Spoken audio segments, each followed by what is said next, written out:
తెలంగాణలో అధికార కాంగ్రెస్ పార్టీకి కూలింగ్ పీరియడ్ అయిపోయింది. ఇప్పుడంతా తుఫాను ముందు ప్రశాంతత కనిపిస్తోంది. ముందుంది ముసళ్ల పండగ అన్నట్టుగా చాప కింద నీరులా పరిణామాలు శరవేగంగా మారిపోతున్నాయి.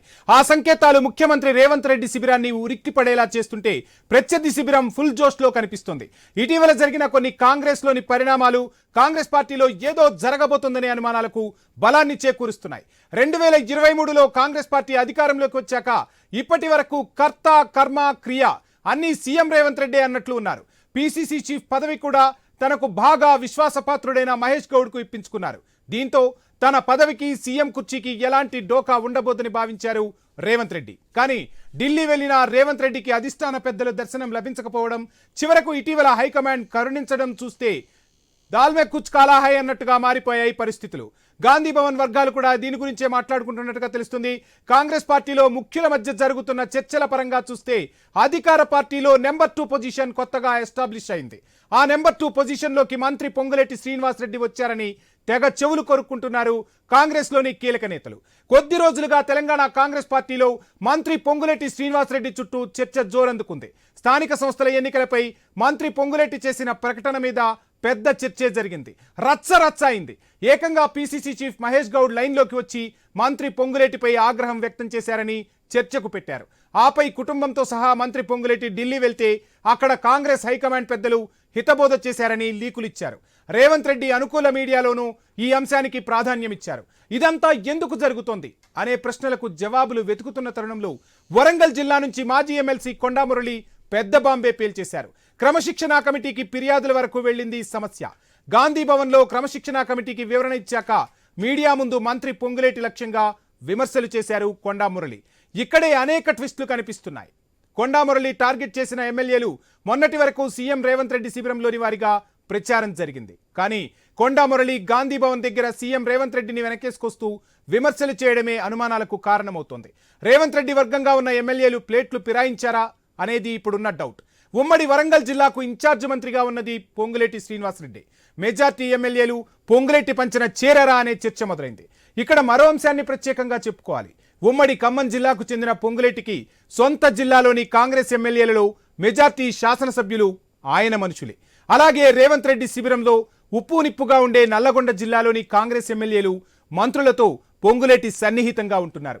అలాగే ఉమ్మడి ఖమ్మం, వరంగల్, నల్లగొండ జిల్లాలోనే కాంగ్రెస్ పార్టీకి మెజార్టీ ఎమ్మెల్యేలు ఉన్నారు.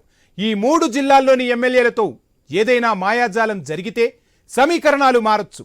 అందుకే ప్రస్తుత కాంగ్రెస్ పార్టీలో నెంబర్ 2 పొజిషన్ గురించి మంత్రి పొంగులేటి ఎత్తుగడలు తెలిస్తే రేవంత్ రెడ్డి శిబిరానికి నిద్ర పట్టడం లేదనే టాక్ నడుస్తోంది.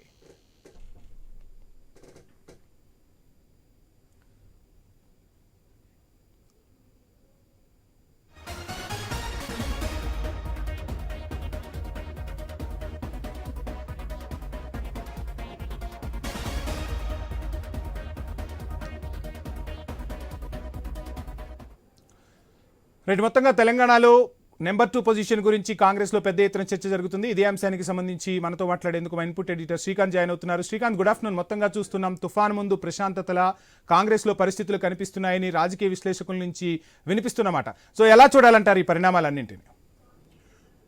Vamsi, good afternoon. So Congress పార్టీలో ఇందాక మీరు చెప్పినట్టు ఒక తుఫాను ముందు ప్రశాంతత లాగా ఒక స్తబ్దుగా ఉందా కాంగ్రెస్ పార్టీలో? 2 శిబిరాల మధ్యలో ఒక యుద్ధ వాతావరణం నడుస్తోందా? పిసిసి చీఫ్ మహేష్ కుమార్ గౌడ్ ఏకంగా పొంగులేటి శ్రీనివాస్ రెడ్డి పైన ఏదైతే స్థానిక సంస్థలకు సంబంధించినటువంటి ఆయన కామెంట్ తర్వాత ఆయన ఇచ్చినటువంటి రియాక్షన్ కానీ, కొండ మురళి క్రమశిక్షణ కమిటీ ముందు హాజరైనటువంటి తర్వాత తన వియంకుడు రామసాయానికి నియోజకవర్గం లేకుండా చేశానన్నటువంటి కుట్రతోనే నా మీద ఇట్లాంటి అబండాలు వేస్తున్నారు, ఇట్లా ఇబ్బంది పెట్టేటువంటి ప్రయత్నం చేస్తున్నారంటూ ఏకంగా కొండ మురళి గత కొండా మురళిలాగా బిహేవియర్ చేస్తున్నాడు, మనం చూస్తూనే ఉన్నాం. సో ఒకప్పటి కొండా మురళి ఎట్లా మాట్లాడేవారో అట్లాంటి కొండా మురళిని మళ్ళీ ఈ మధ్యకాలంలో మనం చూస్తున్నాం. నువ్వెంత నీ లెక్కెంత అన్నట్టుగా ఆయన వ్యవహార శైలి కనిపిస్తోంది. అయితే ఓవరాల్ గా కాంగ్రెస్ పార్టీ తెలంగాణ రాష్ట్రంలో గెలిచింది 64 స్థానాలు. ఆ తర్వాత మొన్న కంటోన్మెంట్ తోటి 65, అందులో ఒకటి వామపక్షం నుంచి ఖమ్మం నుంచి ఉన్నటువంటి విషయం కూడా మనకు తెలుసు.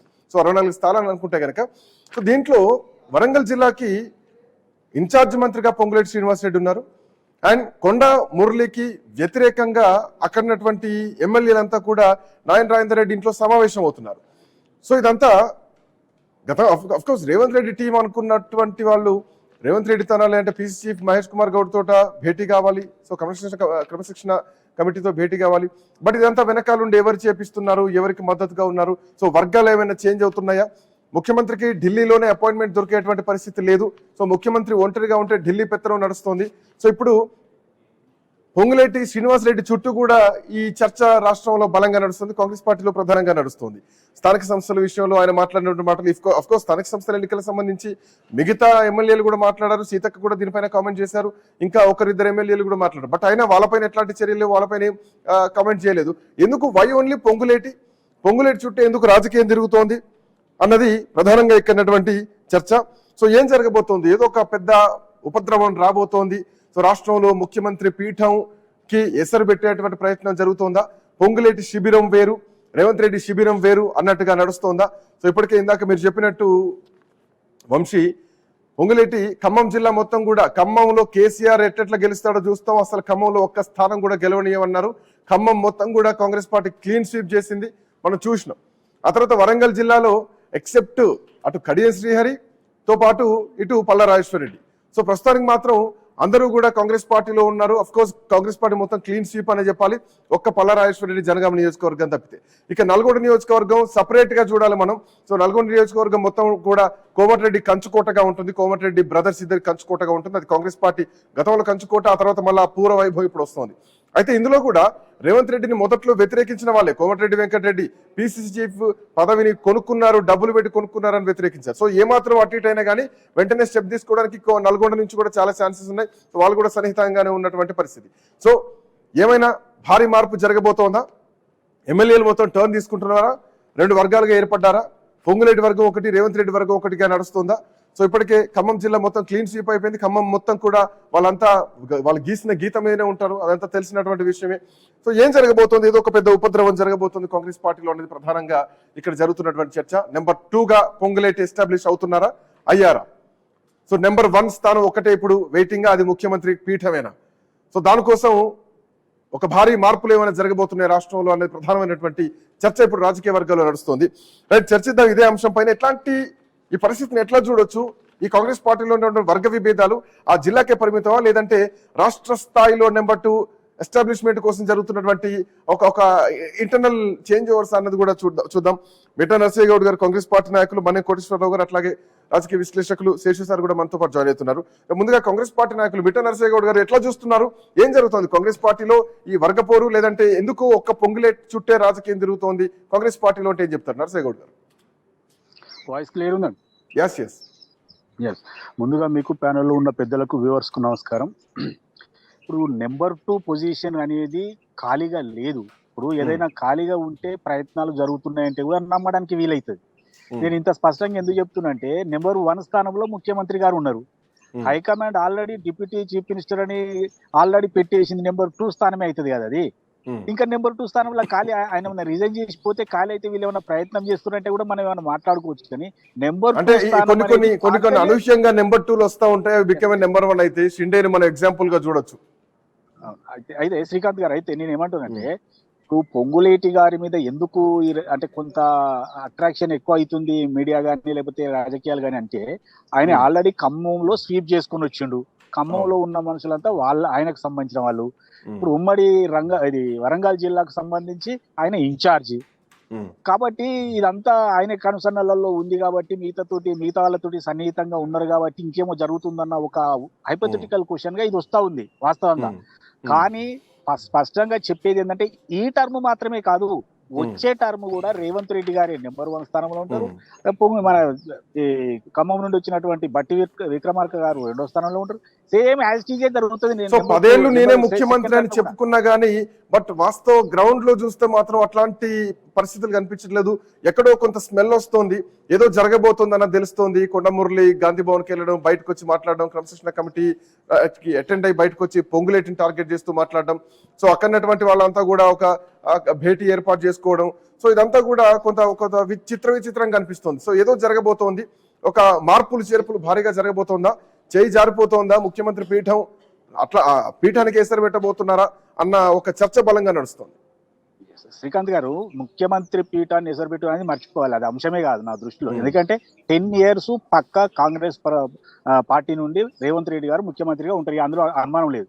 నేను అనేది ఈ కొండా మురళి ఎందుకు ఈ జరిగిందంటే ఆయన కొంత కొన్ని మాట్లాడకూడని మాటలు కూడా మీడియా ముఖంగా ఈ శ్రీహరి గారిని కానీ మిగతా వారిని కానీ ఒక ఆయన బొమ్మలు లేవని ఇట్లాంటి మాటలు మాట్లాడడం వల్ల క్రమశిక్షణ చర్య ఆ కమిటీ ముందుకు పిలవడం జరిగింది. నేను ఎట్లాగో క్రమశిక్షణ కమిటీ ముందుకు వచ్చినా కాబట్టి ఏదో ఒకటి ఆయన స్టైల్లో కొండమురళి స్టైల్లో ఆయన మాట్లాడింది తప్పితే వాస్తవంగా కొండమురళి మనసులో ఏమీ వేరే లేదు, మిగతా వాళ్ళ మనసులో ఏం లేదు. ఇదంతా సాధ్యమయ్యే అవకాశమే ఉంటది. ముఖ్యమంత్రి గారి పీఠాన్ని కదిలించేది అవన్నీ ఒకటి హైపోథెటికల్ క్వశ్చన్స్. అప్పుడప్పుడు ఏంటంటే మిర్చి మసాలా ఉండాలి కాబట్టి ఎవరో ఒకరు ఏదైనా మాట్లాడి ఉంటారు తప్పితే ఇప్పుడు ఉన్నటువంటి సిస్టమ్ లో ఏ మార్పు లేదు. మిగతాది 1, 2 క్లియర్ ఉన్నది, మిగతా వాళ్ళంతా లైన్ మీద ఉన్నట్టే తప్ప ఎవరు ఎక్కడికి వాళ్ళ స్థానాలను మార్చలేదు. హైకమాండ్ క్లియర్ గా ఇది డిసైడ్ చేసింది నేను కాదు.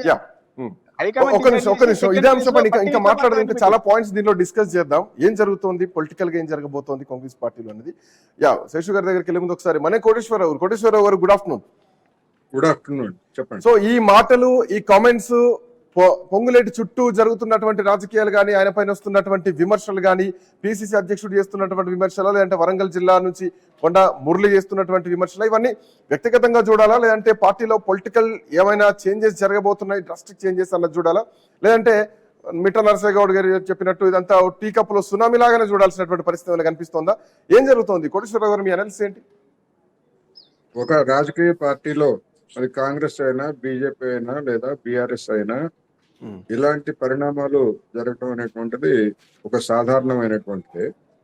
అయితే ఇప్పుడు ఉన్నటువంటి కాంగ్రెస్ దేశవ్యాప్తంగా ఇప్పుడున్నటువంటి పరిస్థితుల్లో ఈ పద్ధతుల్లో, అంటే ఈ విధమైనటువంటి రచ్చ చేసుకునేటువంటి పద్ధతుల్లో నాయకత్వాన్ని మారిస్తే మరొక కొత్త సంక్షోభానికి లేదా మరొక కొత్త దుకాణం ఏర్పాటు చేయడానికి కాంగ్రెస్ అధిష్టాన వర్గమే ప్రోత్సహించినట్టు అవుతుంది అనేటువంటిది నేను స్పష్టంగా చెప్పదలుచుకున్నాను. గతంలో ఇలాంటి, అంటే ఒక దగ్గర ఎక్కడ ఒక నాయకుడిని ఎదగనేయకుండా 2-3 ప్రోత్సహించి 2-3 శిబిరాలను ఏర్పాటు చేసి అధిష్టాన వర్గం తెర వెనకాల తోలుబొమ్మలాటలు ఆడించినట్టుగా ఆడించింది. దానికి తగినటువంటి ఫలితాన్ని కాంగ్రెస్ దేశవ్యాప్తంగా అనుభవించింది అనేది ఎవరైనా మర్చిపోయేట్లయితే అది ఆ కాంగ్రెస్ కి ఆత్మహత్య సదృశ్యం అవుతుంది అనేది. మంచివాడ చెడ్డవాడ రేవంత్ రెడ్డి గారికి నేనేమి మంచివాడని సర్టిఫికేట్ ఇవ్వలేదు, అలాగే చెడ్డవాడని కూడా నేను సర్టిఫికేట్ ఇవ్వడానికి ఒక జర్నలిస్ట్ గా నేనైతే సిద్ధం కాదు. అయితే ఇప్పుడు జరుగుతున్నటువంటి పరిణామాలలో పొంగులేటి వర్సెస్ కొండ మురళి అనేటువంటి ఉదంతం ఆ రూపంలో తెర మీదకి వచ్చింది. ఇది వరంగల్ జిల్లాలో జరుగుతున్నటువంటి, అంటే ఆ రూపం తెరపైకి రావడం, అంతకుముందు స్థానిక సంస్థల ఎన్నికల పైన ఈయన ఒక అడుగు ముందుకేసి మాట్లాడడం, ఆ తర్వాత పిసిసి మహేష్ కుమార్ గౌడ్ దానికి కౌంటర్ ఇస్తూ మాట్లాడడం. సో కొన్ని వార్తా పత్రికల్లో పొంగులేటిని ఉద్దేశించి ఆయనకు క్లాస్ బీకారు, మల్లికార్జున ఖర్గే క్లాస్ బీకారు, ఇట్లాంటి వార్తలు కూడా మనం చూస్తూనే ఉన్నాం ఒక వర్గంలో వచ్చినటువంటి మీడియాలో. సో వీటన్నిటిని బేస్ చేసుకునే ఈ చర్చ జరుగుతోంది. పొంగులేటి గారు స్థానిక సంస్థల ఎన్నికల గురించి మాట్లాడిన దానిలో తప్పు ఉందని నేనైతే అనుకోవట్లేదు. అసలు మొత్తంగానే వీళ్ళకి ఎన్నికలను జరపడం చేత కాలేదు కదా 1.5 ఏళ్ల కాలంలో. పొంగులేటి గారు ఏదో చెప్పారు, నువ్వెవరు చెప్పడానికి? విధానపరమైనటువంటి నిర్ణయం. ఏం విధానపరమైనటువంటి నిర్ణయం? హైకోర్టులో చెవాట్లు వేయించుకొని హైకోర్టులో మొట్టికాయలు వేయించుకున్నటువంటిది పొంగులేటి గారికి గౌరవమా, రేవంత్ రెడ్డి గారికి గౌరవమా? అట్లా చూసుకుంటే అందుకని సమస్య అది కాదు. కొండా మురళి లేవనెత్తినటువంటి అంశాలు చూస్తే ఆయన బీసీ గురించి లేకపోతే ఓసీ గురించి ఇటువంటి వాటన్ని గురించి చెప్పారు. ఇదంతా ట్రాష్. అసలు సమస్య ఏంటంటే పంచుకునే దగ్గర, దండుకునే దగ్గర వచ్చినటువంటి విభేదాలు ఆ రూపంలో బయటకు వచ్చాయి. కొండా మురళి గారు చెప్తున్నారు, మా ఆవిడకి డబ్బులు రాని శాఖలు ఇచ్చారు అని చెప్పేసి బహిరంగానే చెప్పాడు కదా. అంతకుముందు ఏం చెప్పాడు? మేమే నెలకు 5 లక్షల రూపాయలు ఖర్చు చేస్తున్నాము ప్రభుత్వానికి అని చెప్పేసి అంతకుముందు చెప్పాడు. అంటే ఏంటి దాని అర్థం ఏంటి? రెండోది, పరకాల మా సొంతం, ఇక్కడికి ఎవ్వడు రావడానికి వీల్లేదు, దందాలు మేమే చేయాలి, వేరే వాళ్ళు వచ్చి దందాలు చేస్తున్నారు, ఇదే కదా చెప్పింది. అంటే దాని అర్థం ఏంటి? పంచుకునే దగ్గర వచ్చినటువంటి తగాదా తప్ప మరొకటి కాదు, రాజకీయం కాదు, లేకపోతే ఇంకోటి కాదు.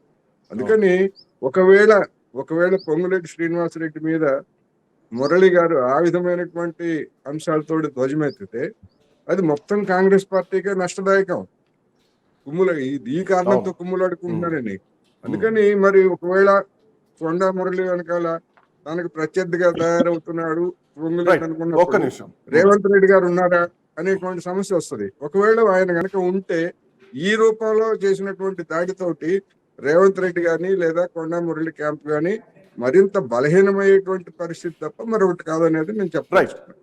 ఒక నిమిషం, శేషు గారు కూడా మనతో పాటు జాయిన్ అయ్యారు. శేషు గారు, గుడ్ ఆఫ్టర్నూన్. సో ఓవరాల్ గా కాంగ్రెస్ పార్టీ గెలిచింది 64 స్థానాల్లో, ఆ తర్వాత కంటోన్మెంట్ ఒకటి 65. సరే, ఖమ్మంలో వామపక్ష పార్టీది ఒకటి అట్లా ఉంచితే కనుక. అండ్ ఇక్కడ పాయింట్ ఏంటంటే మొత్తం ఓవరాల్ గా అటు వరంగల్ చూసుకున్నా, ఖమ్మం చూసుకున్నా, ఇటు నల్గొండ చూసుకున్నా, ఆల్మోస్ట్ ఇక్కడనే 32-33 వరకు ఎమ్మెల్యేలు మొత్తం సగం ఈ బెల్టే ఉన్నారు. ఇవన్నీ క్లీన్ స్వీప్ చేసినటువంటి కాంగ్రెస్ పార్టీకి బలమైనటువంటి కంచుకోటలు, క్లీన్ స్వీప్ చేసినటువంటి జిల్లాలు. అండ్ రాజకీయాలు మొత్తం కూడా ఈ జిల్లాలోనే జరుగుతున్నాయి, మనం చూస్తూనే ఉన్నాం. ఖమ్మం వాళ్ళదే, వాళ్ళ గడ్డనే, వాళ్ళ అడ్డానే. వరంగల్ జిల్లాలో పొలిటికల్ హీట్ రోజు రోజుకు పెరుగుతోంది, కొండమర్లి త్రూ పెరుగుతోంది.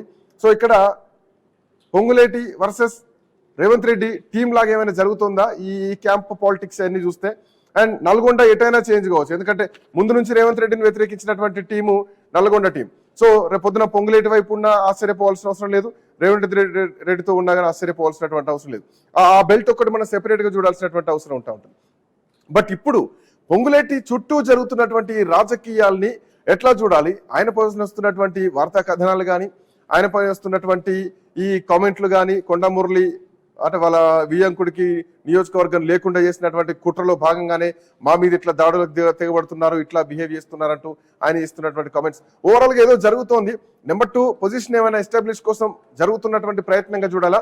పొంగులేటే నెంబర్ 2 అన్నటువంటి ప్రయత్నం ఏమైనా జరుగుతోందా? రానున్న కాలంలో భారీ మార్పులు చేర్పులు ఏమైనా జరగబోతున్నాయా? ఢిల్లీకి పోయినా ముఖ్యమంత్రికి అపాయింట్మెంట్ దొరకట్లేనటువంటి ఒక నింద ఉంది కాంగ్రెస్ పార్టీ ముఖ్యమంత్రి పైన. మోరోవర్ ఢిల్లీ పెత్తనమే ఉంటుంది, రాష్ట్ర పెత్తనం ఏమి ఉండదు అన్నటువంటి నింద కూడా ఉంది. సో ఇట్లాంటి నేపథ్యంలో జరుగుతున్నటువంటి ఈ సీన్ ని, ఈ ఎపిసోడ్ ని ఎట్లా చూస్తారు శేషు సార్? శ్రీకాంత్, నమస్కారం అందరికి. ఉమ్మడి ఆంధ్రప్రదేశ్ ఉన్నప్పుడు కాంగ్రెస్ పార్టీలో వర్గపోరు, వర్గ రాజకీయాలు చాలా తీవ్రంగా కనపడేవి. కానీ 2 రాష్ట్రాలుగా విభజితమైన తర్వాత తెలంగాణలో మొట్టమొదటిసారి అధికారంలోకి వచ్చింది కాంగ్రెస్ పార్టీ. గతంలో కనపడినటువంటి వర్గాలు ఇప్పుడైతే కనపడట్లేదు, గతంలో ఉన్నటువంటి అస్మతి ఇప్పుడైతే కనపడట్లేదు.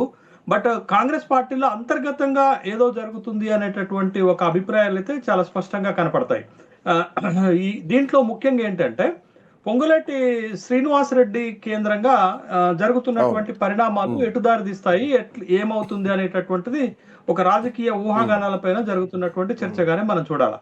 ఎందుకనంటే పొంగులేటి శ్రీనివాసరెడ్డి వైఎస్ఆర్ కాంగ్రెస్ పార్టీ నుంచి 2014లో ఖమ్మం జిల్లా ఎంపీగా గెలిచారు. ఖమ్మం జిల్లాలో 3 ఎమ్మెల్యే స్థానాలను కూడా వైఎస్ఆర్ కాంగ్రెస్ పార్టీ తరఫున గెలిపించగలిగినటువంటి నాయకుడు. అంటే ఖమ్మం జిల్లా పైన ఒక బలమైనటువంటి బలం ఉన్నటువంటి నేతగా అప్పుడే నిరూపించుకున్నటువంటి సందర్భం ఉంది. తర్వాత బీఆర్ఎస్ లోకి వెళ్ళటం, అక్కడి నుంచి కాకుండా మళ్ళా కాంగ్రెస్ లోకి రావటం, కాంగ్రెస్ లోకి వచ్చిన తర్వాత ఒక ఛాలెంజ్ చేయటం, బీఆర్ఎస్ ని ఒక్క సీటు కూడా గెలవనియను, ఖమ్మంలో క్లీన్ స్వీప్ చేస్తానంటాం, అట్లా చేయటం జరిగినటువంటి సందర్భాల్లో ఒక బలమైనటువంటి లీడర్ గా ఎస్టాబ్లిష్ అయ్యారు పొంగులేటి శ్రీనివాసరెడ్డి. పాయింట్ ఇందులో యాడ్ చేయాలి, పొంగులేటిని ఏ పార్టీ పరంగా మనం చూడలేము, పొంగులేటిని కేవలం వ్యక్తిగతంగా చూడాలి. పొంగులేటి వ్యక్తిగతమే ఆ పార్టీలకు ఎసెట్ గా మారుతుంది. అది అంతేకాదు శ్రీకాంత్, పొంగులేటి శ్రీనివాసరెడ్డికి ఉన్నటువంటిది ఒక సామాజిక పరమైన బలం, ఆర్థిక పరమైనటువంటి బలం. ఈ 2 బలాలతో పాటు తను తాను గత 10 సంవత్సరాలుగా నిరూపించుకున్నటువంటి నాయకుడిగా మనం చూడాల్సినటువంటి అవసరం ఉంది. అంతేకాదు వరంగల్ జిల్లాలో ఉన్నటువంటి ఒక సామాజిక వర్గం, రెడ్డి సామాజిక వర్గంతో తనకి కుటుంబ సంబంధమైనటువంటి బంధుత్వాలు ఉండటం వల్ల మైబాద్ నియోజకవర్గాలకి సంబంధించి, మైబాద్ పార్లమెంటరీ నియోజకవర్గానికి సంబంధించి కూడా పొంగులేటి శ్రీనివాసరెడ్డికి చాలా బలం ఉన్నటువంటి విషయాన్ని మనం చూడాలి. నల్గొండ జిల్లాకు వెళ్తే రెడ్డి సామాజిక వర్గానికి ఎంత బలం ఉంటుందనేది విషయం చూడాలా. ఈ 3 జిల్లాల్లోనే కాంగ్రెస్ పార్టీ 32 శాసనసభ స్థానాలు గెలిచింది. ఈ 32 శాసనసభ స్థానాల్లో పొంగులేటి శ్రీనివాసరెడ్డి హస్తం పరోక్షంగానో ప్రత్యక్షంగానో ఉంటుంది అనేటటువంటి విషయాన్ని మనం గమనించాలా. దీంట్లో ఇటీవల జరిగిన 2 పరిణామాలు ఏంటంటే, ఒకటి పొంగులేటి శ్రీనివాసరెడ్డి స్థానిక సంస్థల ఎన్నికలు జూలై 2వ వారంలో జరగబోతున్నాయి అనేటటువంటి ఒక ప్రకటన పైన మీరు ఎట్లా ప్రకటిస్తారు అనేటటువంటి ఒక సీరియస్ కాంగ్రెస్ పార్టీ అధ్యక్షుడు మహేష్ కుమార్ గౌడ్ పొంగులేటి శ్రీనివాసరెడ్డి పైన చేసినట్టుగా మనకు వార్తలు వచ్చాయి. వాస్తవంగా ఇక్కడ మనం గమనించాల్సింది ఏంటంటే, పొంగులేటి శ్రీనివాసరెడ్డి సమాచార శాఖ మంత్రి కూడా, ప్రభుత్వంలో కీలకమైనటువంటి పోస్ట్ లో ఉన్నటువంటి వ్యక్తి.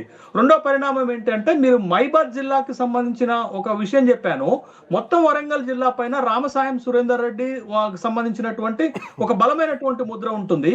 బట్ ఆ ముద్ర పోయి ఇప్పుడు వేరే వచ్చినటువంటి సందర్భంలో కొండా సురేఖ, కొండా మురళి ఎపిసోడ్ లో కూడా పొంగులేటి శ్రీనివాసరెడ్డి పైన ఆరోపణలు రావడంతో మరింత పొంగులేటి శ్రీనివాసరెడ్డి కేంద్రంగా రాజకీయాలు జరుగుతున్నట్టుగా మనకు కనపడుతుంది. ఓవరాల్ గా ఏంటి అంటే, పొంగులేటి శ్రీనివాసరెడ్డి నెంబర్ 2నా కాదా అని మీరు ఒక చర్చ పెడితే, కాంగ్రెస్ పార్టీలో ముఖ్యమంత్రి నెంబర్ 1, ఉప ముఖ్యమంత్రి నెంబర్ 2 అయితే, నెంబర్ 3 మహేష్ కుమార్ గౌడ్ పార్టీ అధ్యక్షుడు అయితే, ఇక్కడ మీరు గమనించాల్సింది ఏంటంటే, వీళ్ళ ముగ్గురు కూడా మొత్తం రాష్ట్రంలో కానీ లేకపోతే కొన్ని జిల్లాలను కానీ ప్రభావితం చేసేటటువంటి వాళ్ళు కాదు. వాళ్ళ నియోజకవర్గాల్లో బలమైనటువంటి నేతలు కావచ్చు. కానీ మహేష్ కుమార్ గౌడ్ అయితే ఇంతవరకు ఏ ప్రత్యక్ష ఎన్నికల్లో గెలిచిన పాపాన పోలే, డిపాజిట్ వచ్చినటువంటి పాపాన కూడా పోలేదు. అయితే ఇప్పుడు ఇక్కడ మీరు గమనించాల్సింది, రేవంత్ రెడ్డి, పొంగులేటి శ్రీనివాసరెడ్డి రాజకీయ బలాన్ని ఒక అంచనా వేద్దాం. శ్రీకాంత్, ఐ న్యూస్ ద్వారా నేను ఒక కీలకమైన అంశం చెప్తాను. మొన్న లోక్సభ 2024 లోక్సభ ఎన్నికల్లో మీకు మహబూబ్ నగర్ నుండి కాంగ్రెస్ అధిష్టానం వంశీ చందర్ రెడ్డిని నిలబెడితే, వంశీ చందర్ రెడ్డిని గెలిపించుకోలేకపోయాడు ముఖ్యమంత్రి. స్వయంగా ముఖ్యమంత్రి కొడంగల్ నియోజకవర్గంలోనే 50,000 మెజార్టీ ఇస్తానంటే 34,000 ఓట్లే వచ్చాయి. 34,000 మెజార్టీ వచ్చింది. అంటే వంశీ చందర్ రెడ్డిని ముఖ్యమంత్రి స్థానంలో ఉన్న వ్యక్తి కాంగ్రెస్ అధిష్టానము నియమించినటువంటి అభ్యర్థిని కూడా గెలిపించుకోలేకపోతే, వేరాజ్ పొంగులేటి శ్రీనివాసరెడ్డి పట్టుబట్టి తన కుటుంబం నుంచి రామసాయం రఘుమారెడ్డిని తీసుకుపోయి నిలబెట్టి 2.5 లక్షల ఓట్ల మెజార్టీ తోటి ఖమ్మం నుంచి ఎంపీగా గెలిపించుకున్నాడు. ఇప్పుడు చెప్పండి, ఎవరు పార్టీలో నెంబర్ 1, ఎవరు పార్టీలో నెంబర్ 2, ఎవరు పార్టీలో నెంబర్ 3 అంటే ఇంకొక పాయింట్, ముఖ్యమంత్రి రేవంత్ రెడ్డి కూడా అఫ్ కోర్స్ పిసిసి అధ్యక్షుడిగా ఉన్నప్పుడు చేసిన ఫైట్ గానీ, ఆ తర్వాత ముఖ్యమంత్రి పీఠం వచ్చిన తర్వాత గానీ, ఈవెన్ పిసిసి అధ్యక్షుడి ఎంపిక విషయంలో కూడా తన వాళ్ళకే, తనకు నమ్మకమైనటువంటి వ్యక్తికే పిసిసి అధ్యక్షుడి బాధ్యతలు కూడా అప్పచెప్పారు. సో అదే వ్యక్తి ఈ రోజు కామెంట్ చేస్తున్నారు. సో దీన్ని డైరెక్ట్ గా మనం పిసిసి నుంచి కామెంట్ అనుకోకుండా ముఖ్యమంత్రి దగ్గర నుంచి పోయినటువంటి కామెంట్ గానే చూడాలి, ఈ శిబిరం నుంచి పోయినటువంటి కామెంట్ గానే చూడాలి. ఖచ్చితంగా మహేష్ కుమార్ గౌడ్ చాయిస్ ఎవరిది? ముఖ్యమంత్రి రేవంత్ రెడ్డి. బట్ పొంగులేటి శ్రీనివాసరెడ్డి పైన ఆగ్రహం వ్యక్తం చేసినటువంటి పిసిసి అధ్యక్షులు ఏ విషయంలో? స్థానిక సంస్థ. అది చిన్న విషయం కదా, ఒక స్థానిక సంస్థలు ఎన్నికలు జరగబోతున్నాయనేటటువంటి ఒక ప్రకటన చిన్న విషయం. కానీ చిన్న విషయానికి రెస్పాన్స్ ఎందుకు వచ్చింది?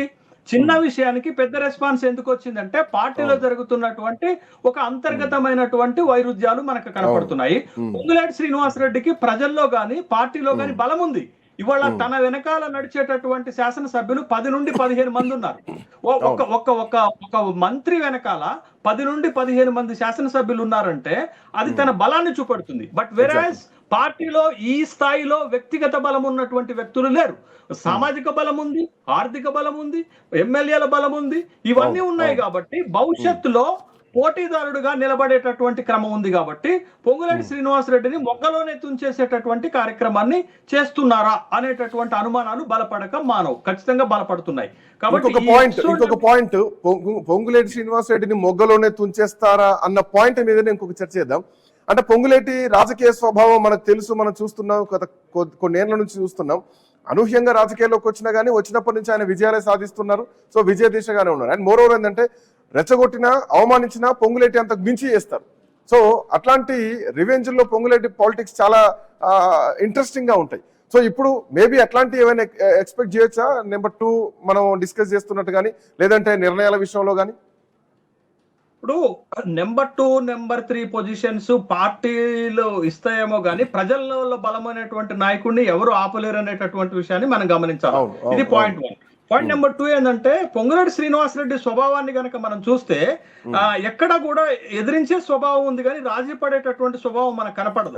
మీరు వైఎస్ఆర్ కాంగ్రెస్ పార్టీలో ఉన్నప్పుడైనా తర్వాత మీకు ఈవెన్ దో మీకు బీఆర్ఎస్ లోకి వచ్చినప్పుడు కూడా రాజీ పడేటటువంటి స్వభావం కనపడలే. ఇప్పుడు మీకు ఖమ్మం జిల్లా పైన 10 శాసనసభ స్థానాలు ఉంటే పూర్తి స్థాయిలో పట్టుంది. ఒక బట్టి విక్రమార్క మదిర శాసనసభ నియోజకవర్గానికి మాత్రమే పరిమితం. ఈవెన్ దో మీకు ఖమ్మం నుండి మంత్రిగా ప్రాతినిధ్యం వహిస్తున్నటువంటి తుమ్మల నాగేశ్వరరావును కూడా పట్టుబట్టి కాంగ్రెస్ లోకి తెచ్చింది పొంగులేటి శ్రీనివాసరెడ్డి.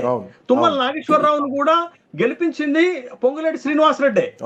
కాబట్టి అంత బలమైనటువంటి ముద్రతో పాటు మీకు వరంగల్లో సగం బెల్ట్ లో రెడ్ల ప్రాబల్యం ఉన్నటువంటి బెల్ట్ లో కూడా తన ముద్ర ఉంది.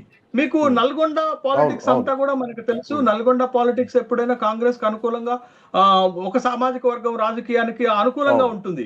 కాబట్టి ఇవన్నిటి కోణంలో పొంగులేటి శ్రీనివాసరెడ్డి మనకి రాజకీయంగా చాలా బలంగా కనపడుతుంది కాంగ్రెస్ పార్టీలో. ఈవెన్ దో ఒక విధంగా చెప్పాలంటే నేను చెప్పినటువంటి ఎగ్జాంపుల్స్ ఇంకా చాలా తీసుకుంటే ముఖ్యమంత్రి కంటే కూడా బలంగా కనపడుతున్నారు. బట్ అధికారం ఉంది కాబట్టి ముఖ్యమంత్రి బలంగా కనపడుతున్నారు. ఒకవేళ అధికారం లేకపోతే బలంగా కనపడతారు కదా. కాబట్టి మీకు బలం అధికారం ఉన్నా లేకపోయినా పొంగులేటి శ్రీనివాసరెడ్డి బలంగా కనపడుతున్నారు. వైఎస్ఆర్ కాంగ్రెస్ పార్టీ నుండి ఎంపీగా గెలవటం ఒక బలం అయితే 3 శాసనసభ్యులను అక్కడ గెలిపించుకోవటం ఇంకొక బలం కదా. కాబట్టి తను ఒరిజినల్ గా బలమైనటువంటి వ్యక్తిగా కాబట్టి బట్ పార్టీలో ఈ విధమైనటువంటి ఒత్తిడి తనపైన జరుగుతుందా అనేటటువంటి అనుమానాలు కూడా కలుగుతున్నాయి. Right. Anyway thank you so much Seshu sir. Thanks for joining Koteswararao గారు, అట్లాగే మిట్ట నర్సయ్య గౌడ్ గారు.